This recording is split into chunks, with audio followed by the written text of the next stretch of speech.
tere tulemast! Oled sa kunagi vaadanud mingit andmetabelit ja mõelnud, et appi, kuidas ma sellest kaosest mingi selge loo peaksin looma? Täna ma näitangi sulle 4 väga lihtsat sammu, et muuta need kuivad arvud üheks kõikvaks narratiiviks. Okei, lähme kohe asja kallale. Me oleme kõik selles olukorras hoidnud, eks?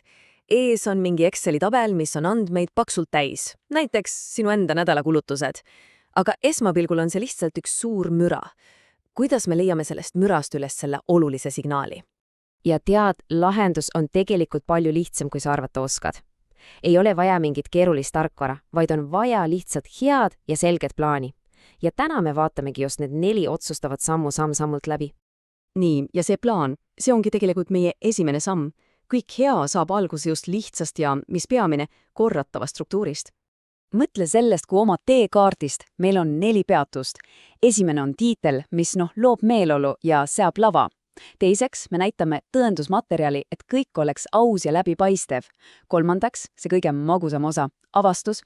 Ja lõpuks anname me lubaduse tulevikuks. Okei, alustame siis päris algusest. Esimene samm. Esimene slaid. Anname oma loole nime ja näo. See on tehniliselt väga lihtne. Valid paigutuseks tiidelslaid. Kirjutad sisse oma pealkirja, näiteks minu kulud. Lisad oma nime ja siis, et asi visuaalselt ka kõnetaks, valid ühe sobiva pildi või ikooni. Lihtne. Nüüd, kui meil on pealkiri paigas, liigume teise sammu juurde. Ja see on ülioluline. Usalduse loomine. Me peame näitama, et meie jutt ei ole lihtsalt õhust võetud, vaid põhineb päris andmetel. Ja siin ongi see konks. Selle slaidi eesmärk ei ole, et keegi hakkaks neid numbreid rida-realt lugema. Absoluutselt mitte. Eesmärk on lihtsalt näidata.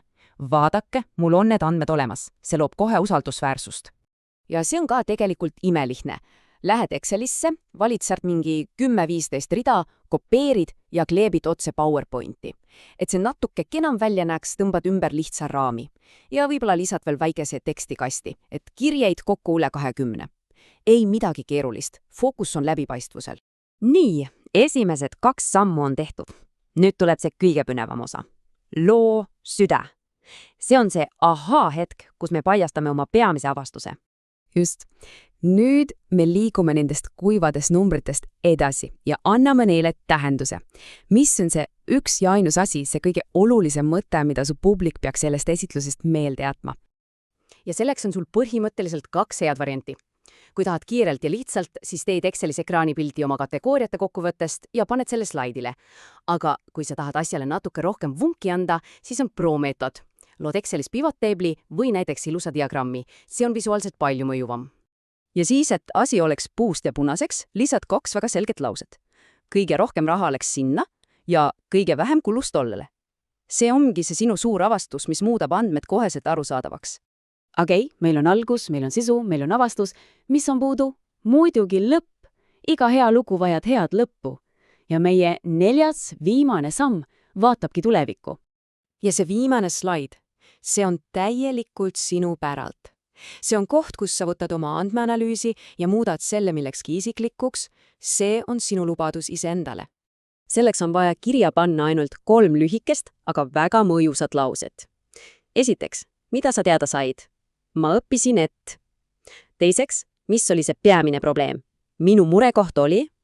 Ja kolmandaks, see kõige tähtsam. Mida sa nüüd teed? Järgmisel nädalal ma proovin, see on konkreetne ja teostatav lubadus. Ja ongi kõik. Tulemus. Mõtle korraks. Me alustasime segasest numbrite tabelist ja jõudsime 4 lihtsa sammuga selge, arusaadava ja mis peamine tegevusele suunatud looni. Nii et jah, see meetod on palju enamat kui lihtsalt slaidide tegemine. See on tegelikult andmete muutmine tegudeks. Ja nüüd on küsimus sulle.